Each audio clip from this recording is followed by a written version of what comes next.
Después de desaparecer sin dejar rastro, cuando yo tenía 14 años, mi madre apareció el día de mi boda como si nada hubiera pasado. Ahora quiere que la acepte de vuelta en mi vida. Cuando tenía 14 años, mi madre desapareció. Así, sin más. Un martes cualquiera. Nada lo anunciaba. La noche anterior habíamos cenado juntos, espaguetis con albóndigas, lo recuerdo bien porque ella los hacía de una forma especial, con pan rallado y un toque de mostaza en la carne. Ella reía con mi hermana pequeña, ayudó a mi hermano con una tarea de matemáticas que claramente le costaba y hasta me preguntó sobre un examen que tenía pendiente en la escuela. Nada extraño, nada que indicara lo que vendría. Esa fue la última vez que la vi, porque al día siguiente, cuando bajé a desayunar, ella ya no estaba. Ni su auto, ni su bolso, nada. Pero sus cosas personales seguían ahí, celular, llaves de repuesto, una chaqueta colgada en la silla de la cocina, la taza de café a medio terminar como si hubiese ido a tirar la basura o al buzón y simplemente, desaparecido. Recuerdo a mi papá llamándola una y otra vez, primero con calma, luego con urgencia, luego gritando su nombre por toda la casa. Las horas siguientes fueron un caos. Llamadas a la policía, a familiares, a hospitales. No había rastro. Nadie sabía nada. Era como si hubiera dejado de existir. A los 3 días, presentaron una denuncia de persona desaparecida, pero no había ninguna señal de violencia, de secuestro o de que algo le hubiese pasado. Según la policía, era adulta, estaba en su derecho de irse si así lo deseaba. Pero eso no era lo que dolía. Lo que destrozaba era que si había decidido irse, nos había dejado atrás. A nosotros, sus hijos, su familia. Sin una nota, sin una palabra, sin una jodida pista. Pasaron semanas, luego meses. Nadie dijo que estaba muerta, pero todos empezaron a actuar como si lo estuviera. Al principio dejábamos la luz del porche encendida por las noches, por si volvía. Luego mi papá se cansó y la quitó. Mi hermana dormía con una de sus bufandas. Mi hermano lloraba escondido detrás del sofá creyendo que no lo veíamos. Y yo me volví otra persona. Más callado, más serio. Me convertí en alguien que ya no esperaba nada de nadie. Porque cuando la persona que se supone que te ama incondicionalmente te abandona sin una explicación, sin mirar atrás, algo dentro de ti se rompe para siempre. Mi padre hizo lo que pudo. Nunca habló mal de ella, pero tampoco hablaba de ella. Era como si hubiese decidido borrar su existencia para seguir adelante. Se ocupó de todo, comida, tareas, escuela, turnos médicos, pero era una versión reducida de lo que había sido. Lo vi envejecer años en cuestión de semanas. Pasó de ser un hombre alegre, lleno de bromas tontas y cuentos repetidos, a alguien que solo vivía en modo automático. Mis hermanos y yo crecimos sabiendo que mamá era el gran vacío del que no se hablaba. Era una presencia ausente. Su foto de boda desapareció de la sala. Sus libros de cocina ya no estaban. Todo lo que pudiera recordárnosla se fue guardando en cajas en el sótano o tirando poco a poco. Cuando terminé el colegio, trabajé desde temprano para ayudar en casa.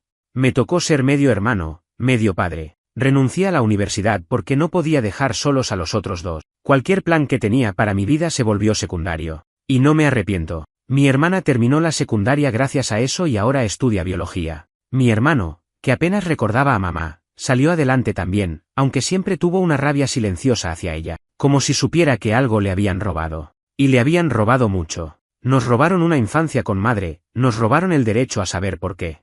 A los 23 conocí a alguien, una mujer increíble, paciente, divertida. Alguien que no se asustó de mi historia familiar ni de mis heridas. Cuando me propuso casarnos, sentí algo que no sentía desde niño, esperanza. Pensé que quizá, después de todo, la vida sí podía ofrecer algo bueno. Empezamos a planear la boda con ayuda de mis hermanos y mi padre, que por primera vez en años volvió a reírse de verdad.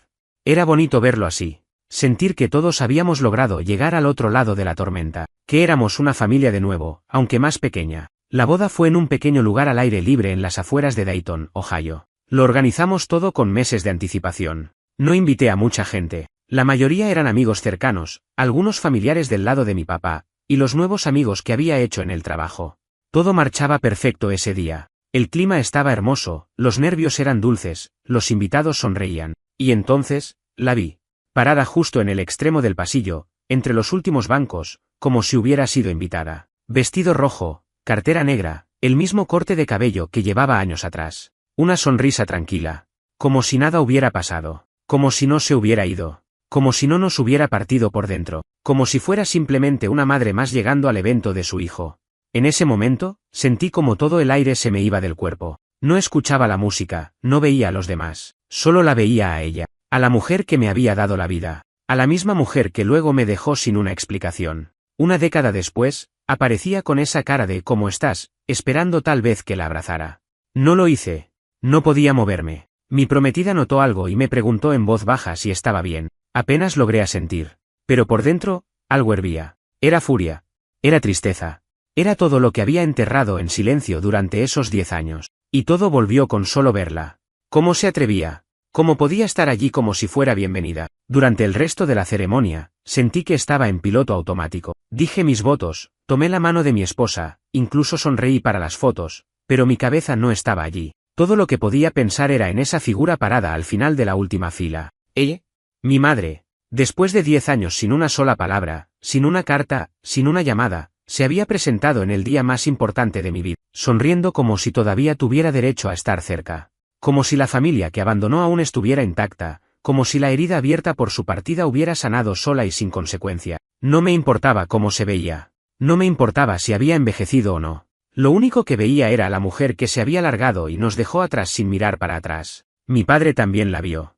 Y puedo decir con absoluta certeza que fue como si le hubieran tirado un balde de agua helada encima. Se quedó helado. Literalmente. Tenía la mirada fija en ella, los labios apretados, y los ojos llenos de algo que no le había visto desde que ella se fue, una especie de mezcla entre asombro y rabia. Pero no hizo nada. No dijo una palabra, ni un gesto. Solo la vio. Y después bajó la mirada como si no valiera la pena confrontarla. Creo que lo entendí. Después de todo, él fue el que más tuvo que mantenerse en pie. No solo por nosotros, sino por él mismo. Si se quebraba, todos nos caíamos con él. Nadie la había invitado. Nadie le avisó de la boda. Y aún así estaba ahí. ¿Cómo se había enterado? ¿Quién le dijo?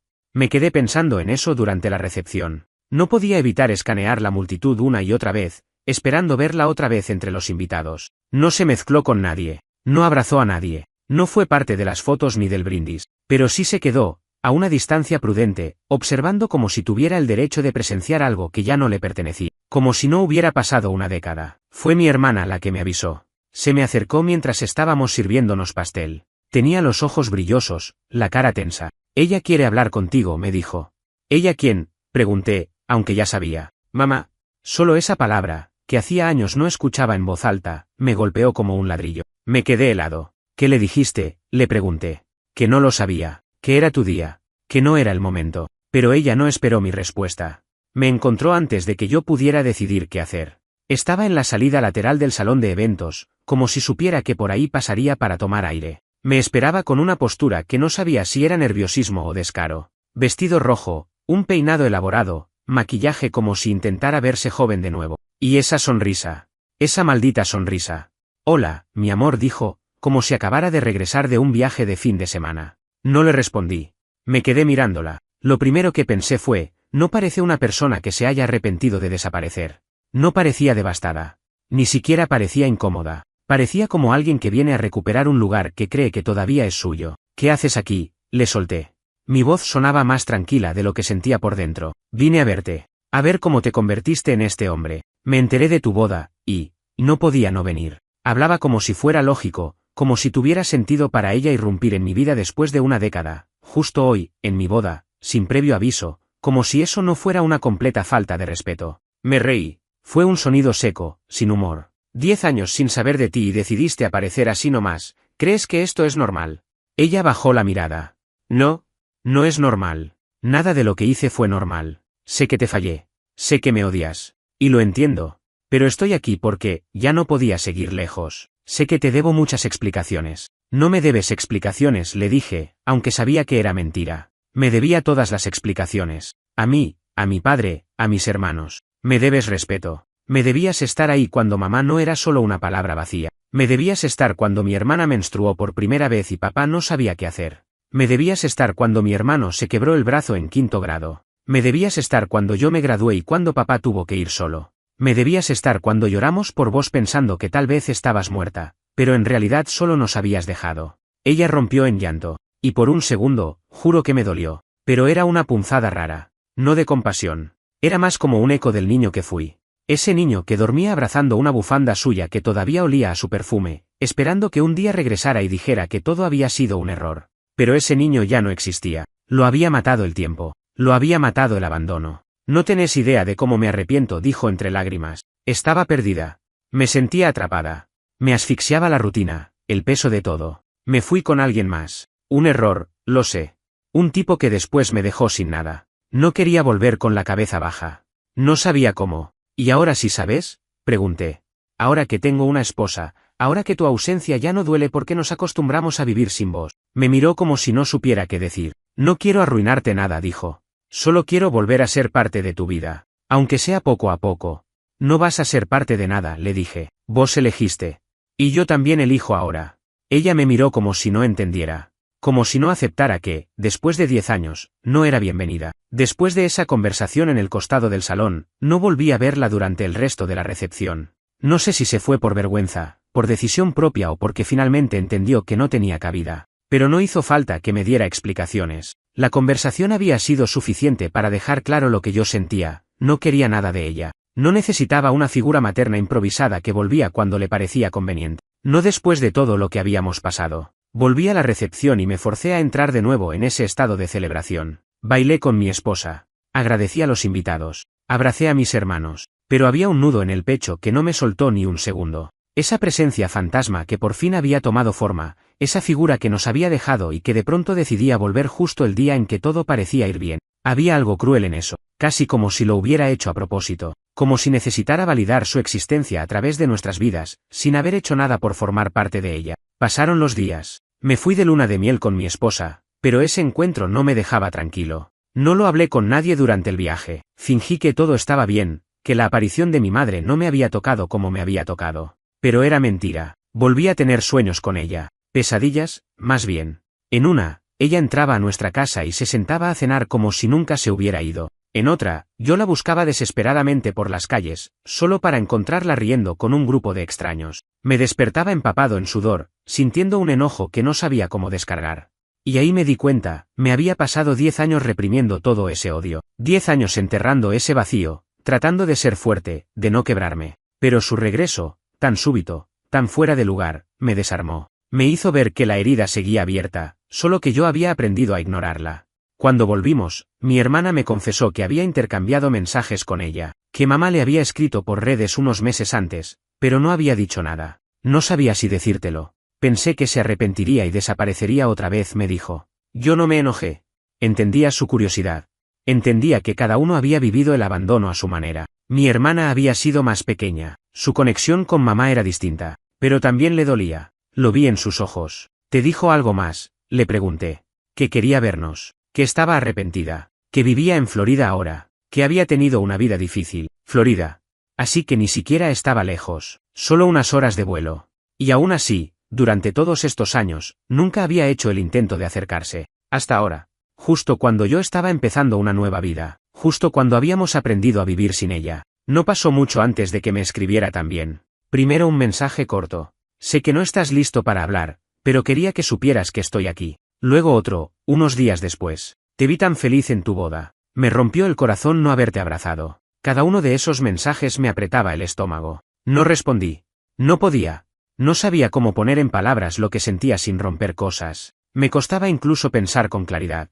Porque una parte de mí quería gritarle todo el daño que había causado, y otra parte, una muy escondida, muy callada, quería respuesta. Le mostré los mensajes a mi esposa. Ella fue paciente. Me escuchó en silencio, sin interrumpirme, sin emitir juicios. Cuando terminé de hablar, me dijo, no tenés que hacer nada que no quieras. Pero si alguna vez decidís enfrentarla, yo voy a estar ahí. Y eso fue un alivio. Porque al menos ya no estaba solo con todo esto. Pasaron unas semanas. Mi madre volvió a insistir, esta vez con algo distinto. Me mandó un audio. Nunca pensé que escuchar su voz de nuevo sería tan raro. Había cambiado. Sonaba más vieja, más frágil, pero seguía teniendo esa tonalidad suave que recordaba de mi infancia. En el audio me dijo que quería contarme todo. Que no estaba pidiendo perdón, sino la oportunidad de explicarse. Que no esperaba que la aceptáramos de nuevo, pero que necesitaba hablar conmigo, al menos una vez. Lo pensé mucho. Muchísimo. Lo hablé con mi hermana, con mi hermano, con mi padre. Él, para mi sorpresa, fue el que más me impulsó a verla. A veces, escuchar la verdad, por más fea que sea, ayuda a cerrar la herida, me dijo. Yo ya no siento odio. Siento lástima. Solo no quiero que vos cargues con eso el resto de tu vida. Me dejó helado. Porque yo seguía con el odio a flor de piel. ¿Cómo era posible que él, el más traicionado de todos, pudiera hablar con esa calma? Finalmente, le respondí. Le dije que aceptaba verla. pero que iba a ser una sola vez, que no le debía nada, que iba a escucharla, y después ella tendría que desaparecer otra vez, para siempre. Gracias, me escribió. Gracias por darme esta chance. Y así, se fijó el encuentro. Iba a volver a verla.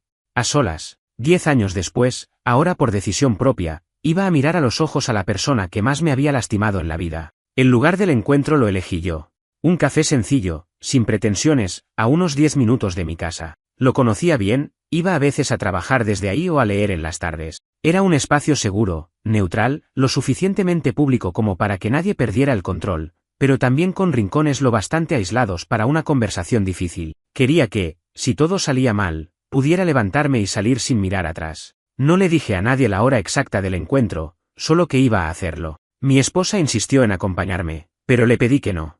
Esta era una conversación que tenía que tener solo, cara a cara. Llegué 15 minutos antes. Lo hice a propósito. Quería estar ahí primero, controlar el espacio, mirar desde la ventana, ubicarme bien. Me senté en una mesa del fondo, pedí un café negro, y revisé el celular sin prestar atención. Cada minuto que pasaba sentía que el aire se volvía más espeso. Estaba nervioso, sí, pero también enojado. Más que nada, enojado. Porque no era justo. No era justo que yo, que había sido el niño abandonado, el hermano mayor forzado a ser padre, el hijo que vio a su papá desmoronarse en silencio, ahora tuviera que darle el beneficio de la duda a la persona que causó todo eso. Cuando entró, la reconocí al instante. Había algo en su manera de caminar, en su postura, que no cambiaba. Aunque los años le habían caído encima, aunque el cabello ya no era rubio sino grisáceo, aunque las arrugas alrededor de los ojos y la boca le daban otro aire, seguía siendo ella. Llevaba un abrigo de lana claro, una bufanda azul, como la que usaba cuando yo era chico, y una expresión que no supe si era alivio o miedo. Me vio, me sonrió con timidez y caminó hacia la mesa. No nos abrazamos, ni siquiera nos dimos la mano. Gracias por venir, dijo, sentándose enfrente. No lo hice por vos, le respondí, sin levantar la vista. Lo hice por mí. Asintió, bajó la mirada, y se quedó en silencio unos segundos. Te ves bien, dijo después. No vine a hablar de mi apariencia. Lo sé. Tenés razón. ¿Perdón? Ese fue el tono durante varios minutos. Torpe. Frío. Yo no tenía intención de hacerle las cosas fáciles, y ella parecía saberlo. Entonces, finalmente, habló. Y cuando empezó, fue como si hubiera estado ensayando ese discurso durante años. Me contó que antes de irse ya venía sintiéndose atrapada, que la rutina la aplastaba, que la maternidad, el matrimonio, la casa, todo junto, la habían consumido hasta el punto de no reconocerse. Dijo que no tenía a nadie con quien hablar, que se sentía invisible, que se pasaba noches llorando en el baño mientras nosotros dormíamos, que un día, conoció a un hombre en el trabajo, uno que la escuchaba, que la hacía sentir viva, que le prometió una vida distinta, y ella, sin pensar en nada más, lo eligió. Dijo que tuvo miedo de hablar con nosotros, de enfrentar las consecuencias, así que hizo lo más cobarde, se fue. Tuve la oportunidad de hablarles, de decir la verdad, de pedir ayuda, y no lo hice. Me dejé llevar por la idea de escapar. Pensé que así iba a ser más feliz, que ustedes iban a estar mejor sin mí. No pensaste en nada, le dije, con los dientes apretados. No pensaste en nosotros. No te importamos. Si me importaban, siempre me importaron, pero fui egoísta. Lo sé. ¿Y ahora qué querés? ¿Qué se supone que haga con todo esto? No quiero nada, solo que me escuches. Y si eso es todo lo que me das, lo acepto. Me contó que ese hombre con el que se fue la dejó al poco tiempo, que se sintió humillada, sola, quebrada, que tuvo que empezar de cero en un lugar nuevo, sin recursos, sin nadie, que trabajó limpiando casas, cuidando ancianos, cualquier cosa para sobrevivir, que cada cumpleaños, cada Navidad, pensaba en nosotros, pero que se sentía demasiado avergonzada para volver. Hasta que un día encontró el perfil de mi hermana en redes sociales, y ahí vio mi compromiso, las fotos, el anuncio de la boda, y sintió que no podía seguir escondiéndose. Sé que no tengo ningún derecho a aparecer ahora, que tal vez te arruiné un momento que era tuyo, pero no sabía cómo más hacerlo. Pensé que si te veía, aunque fuera de lejos, podía entender un poco en qué te habías convertido. Y me diste esperanza. Me hiciste pensar que no todo estaba perdido. Me quedé callado. No sabía qué responder. Parte de mí quería gritarle. Otra parte solo quería irme. Pero había una tercera parte, más silenciosa, más escondida, que sentía que esa conversación, por más dolorosa que fuera, me estaba devolviendo el control de algo. Por primera vez en años, era yo quien decidía el lugar que ella iba a tener. Y por más que sus palabras dolieran, necesitaba escucharlas, porque solo entendiendo el tamaño de su error podía darme cuenta de que no tenía que cargar más con esa culpa. ¿Querés saber lo que más me dolió de todo esto?, le dije finalmente. Ella asintió. Que pensé que era mi culpa. Que durante años creí que algo habíamos hecho nosotros para que te fueras. Que no éramos suficientes. Que no te hacíamos feliz. Ahí se quebró. No le importó que estuviéramos en público. Lloró con todo el cuerpo. Se tapó la cara. Murmuraba cosas como no, nunca fue eso, perdón una y otra vez. Y por extraño que parezca, eso fue lo que me hizo sentir paz. No sus explicaciones, ni sus lamentos. Fue ese momento en que se quebró y se dio cuenta del daño real que había hecho. No solo a mí, sino a todos. Me quedé 10 minutos más. Terminamos el café en silencio. Le dije que no sabía si iba a volver a verla. Que necesitaba tiempo. Y que no quería que contactara a mis hermanos todavía. Que me iba a encargar de hablar con ellos si lo consideraba necesario. Ella no insistió. Solo dijo, gracias por darme esta hora. Gracias por no levantarte e ir. Nos levantamos. Y antes de que saliera por la puerta, se giró y dijo, estés donde estés en tu vida, siempre voy a estar orgullosa de vos. Después de ese encuentro con mi madre, estuve días enteros sin saber cómo sentirme. Era como si mi mente estuviera suspendida en el aire, flotando entre la furia, la confusión y una especie de calma que no sabía si era real o simplemente agotamiento. Porque enfrentarla no fue catártico como pensé que sería. No hubo un gran grito que me liberara, ni una pelea dramática. Solo palabras. Muchas palabras. Algunas sinceras, otras posiblemente manipuladas por la culpa o el tiempo. Lo que sí me quedó claro era que ella no era la misma mujer que yo recordaba, pero tampoco era alguien completamente ajeno. Y eso era, en sí mismo, inquietante. Volví a casa esa noche sin decir mucho. Mi esposa me abrazó fuerte, como si supiera que lo necesitaba más que nada. No le conté los detalles hasta el día siguiente, no porque no confiara en ella, sino porque todavía los estaba procesando yo mismo. Mientras hablaba, vi cómo sus gestos pasaban del enojo a la tristeza, de la sorpresa al alivio. Me escuchó con esa paciencia que siempre tiene, pero cuando terminé, me hizo una sola pregunta. ¿Vas a volver a verla? Y no supe qué decir. Esa fue la gran incógnita que me acompañó durante semanas. Porque por un lado, no sentía que pudiera confiar en ella. Sabía que si bajaba la guardia demasiado rápido, iba a salir herido otra vez. Pero por otro lado, había algo dentro de mí que quería ver hasta dónde llegaba su intento de reparación. No por ella, por mí. Para entender si ese hueco en el pecho que cargaba desde la adolescencia podía, si no cerrarse del todo, al menos dejar de doler. Lo hablé con mi hermana. Ella estaba furiosa. No por haberla visto, eso lo entendía, sino porque no la había avisado. ¿Y si intentaba manipularte? ¿Y si quiere meterse en nuestras vidas solo para volver a desaparecer? Tenía razón en estar molesta. Porque su experiencia también había sido traumática, y cada uno lidió con la ausencia a su manera. Ella se convirtió en alguien controladora, obsesionada con la estabilidad, con saber dónde estaba cada persona que amaba. Y con la vuelta de mamá, ese mundo se le tambaleaba. Mi hermano, en cambio, fue otra historia. Cuando se lo conté, me miró sin expresión. Después de unos segundos, simplemente dijo, no la recuerdo. Me quedé en silencio, esperando que agregara algo. No tengo nada que decirle. Para mí no significa nada. Y no quiero que venga a hacer como que sí. Eso me rompió un poco.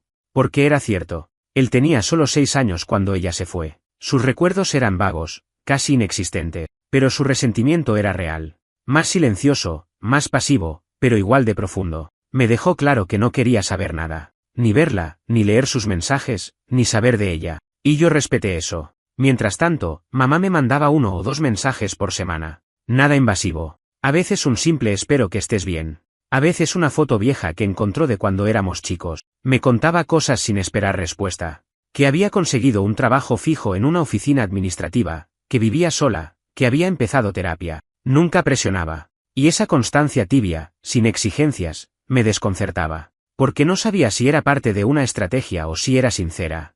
¿Estaba realmente cambiando? ¿O solo estaba buscando una manera de limpiarse la conciencia? Un domingo, mientras tomábamos café en casa, mi papá me preguntó directamente, ¿crees que ella quiere volver a ser madre? Le dije que no sabía, que parecía solo querer redimirse. Redimirse con vos no es lo mismo que redimirse como madre. Vos no necesitas una madre ahora. Ninguno de ustedes la necesita. Pero cuidado con confundir compasión con reconciliación. Esa frase se me quedó clavada.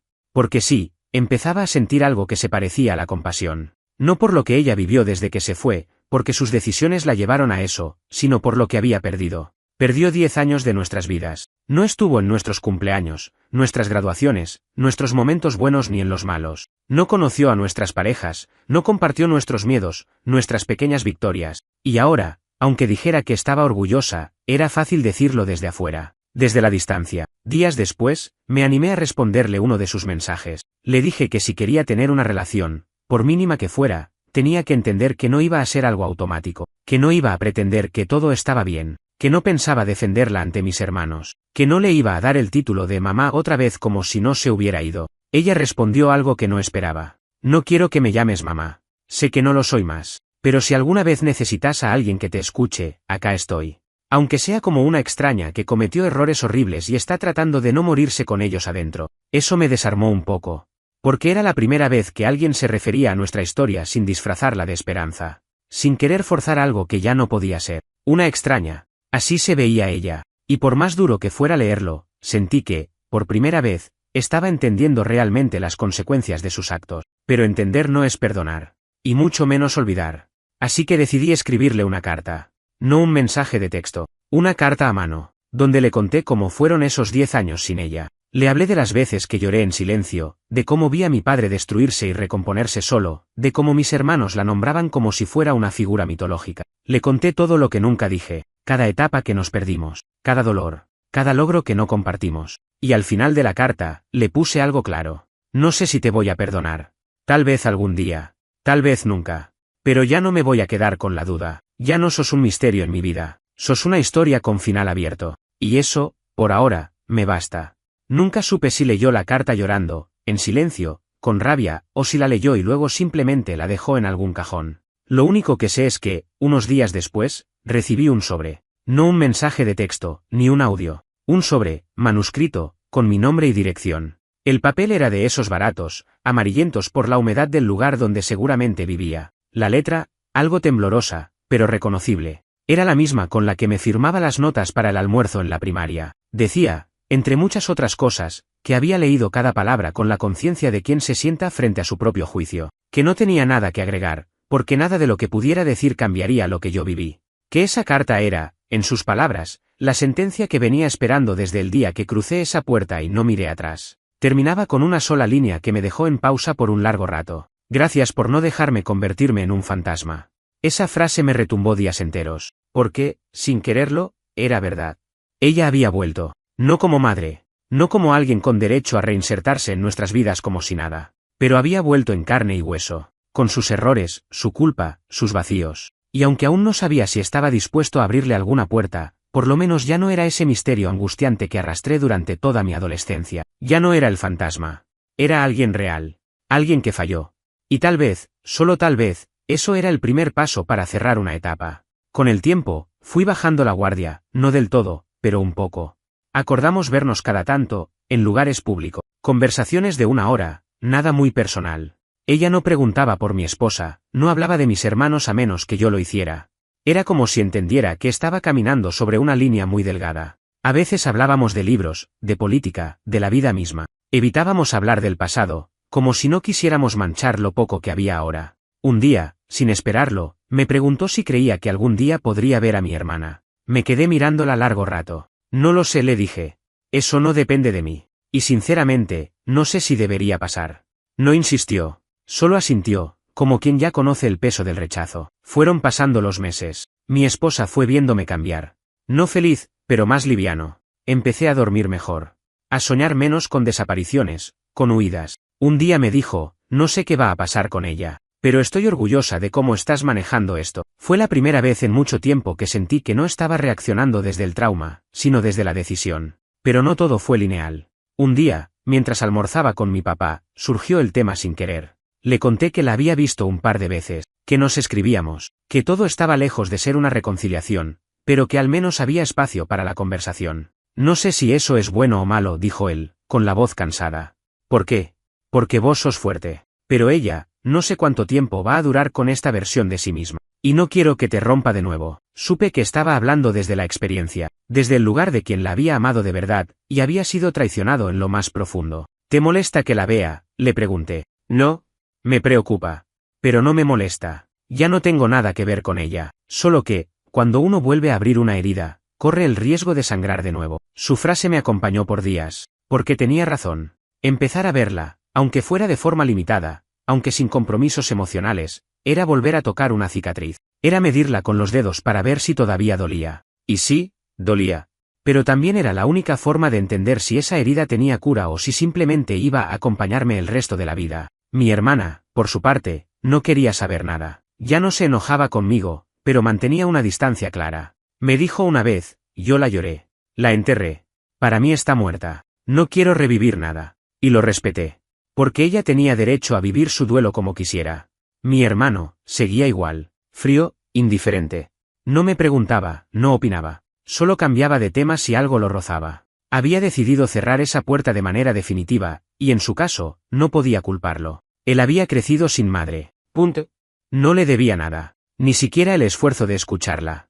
Mientras tanto, mamá empezó a mandar cartas a mano. A mí.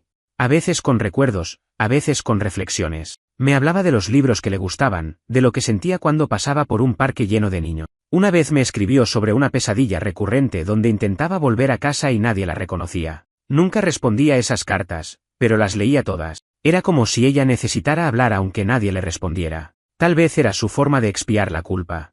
O de permanecer viva en la periferia de nuestras vidas. Y aunque no estaba listo para llamarla madre, ni para invitarla a una comida familiar, una parte de mí empezó a entender algo que no había querido ver antes. Ella ya no buscaba perdón. Solo buscaba un lugar donde no ser olvidada del todo. Pero perdonar no es como prender un interruptor. Es un proceso. Uno que se arrastra lento, torpe, lleno de retrocesos. Un día crees que avanzaste, y al siguiente te das cuenta de que todavía duele como antes. Y eso me llevó a una pregunta que no pude evitar. ¿Qué pasa cuando alguien quiere redimirse, pero el lugar donde quiere volver ya no existe? Con el paso de los meses, esa rutina silenciosa que habíamos establecido empezó a sentirse menos artificial. Seguíamos viéndonos de vez en cuando, siempre en lugares públicos, siempre con límites claros. Ella no se metía en mi vida, no preguntaba más de lo que yo estaba dispuesto a contar. Había aceptado, al menos eso parecía, que cualquier vínculo futuro tendría que construirse desde el suelo, piedra por piedra, sin garantías de nada. Yo, por mi parte, había comenzado a vivir con una dualidad extraña. Durante el día, mi vida seguía su rumbo, con el trabajo, el matrimonio, las rutinas, las risas con amigos, pero por las noches, cuando la casa quedaba en silencio, pensaba en ella. No como madre, no con nostalgia, más bien con esa curiosidad tensa de quien intenta descifrar una figura que ya no encaja del todo en su historia, pero tampoco se puede borrar. Un día, mi hermana me escribió. Había recibido una carta. No la había abierto. Me mandó una foto del sobre, donde claramente se leía la letra de nuestra madre. ¿Qué hago con esto?, me preguntó. Tardé varios minutos en responder. No tenía una buena respuesta. Lo que vos quieras. Podés romperla, podés leerla. Nadie puede decirte cómo manejar esto. Me respondió solo con un ok. Pero algo había cambiado. No fue una reacción impulsiva. No fue rechazo inmediato. Fue duda. Y eso, viniendo de ella, era mucho. Días después me llamó. No para hablar de eso, solo para charlar. De cualquier cosa. Pero yo supe. Supe que la había leído. No me lo dijo, pero en su voz había una capa distinta. Menos rígida. Más frágil. A veces me pregunto si estaría viva si no se hubiera ido, me dijo de la nada. Si hubiera aguantado quedarse con nosotros. O si se habría desmoronado ahí adentro. Tal vez, respondí. Pero igual eligió irse. No la empujaron. Nadie la echó. Lo sé. Pero duele igual. Mi hermano, en cambio, seguía igual. No quería cartas. No quería actualizaciones. No quería saber si ella estaba bien, mal o viva. No me interesa que esté tratando de hacer las paces. No me importa. No es parte de mi vida. Y en su caso, no había por dónde discutir. Para él, la historia estaba cerrada. Y yo aprendí a no empujarlo. Habíamos sido obligados a madurar a ritmos distintos, y él lo había hecho de la forma más dura, sin recuerdos que valieran la pena, sin vínculos a los que volver. Fue entonces cuando mi madre me pidió algo inesperado. Una noche, después de semanas sin vernos, me escribió un mensaje corto. ¿Podrías venir a mi casa? Solo una vez. Me gustaría mostrarte algo. Tardé horas en decidir. Me imaginaba todo tipo de escenarios. Que fuera un intento de manipulación emocional. Que me mostrara fotos nuestras de cuando éramos chicos, o que me contara alguna historia para hacerse la víctima. Pero también había otra posibilidad, que fuera sincera. Que simplemente quisiera mostrarme el lugar donde vivía. Dejarme ver cómo había reconstruido algo, aunque fuera pequeño.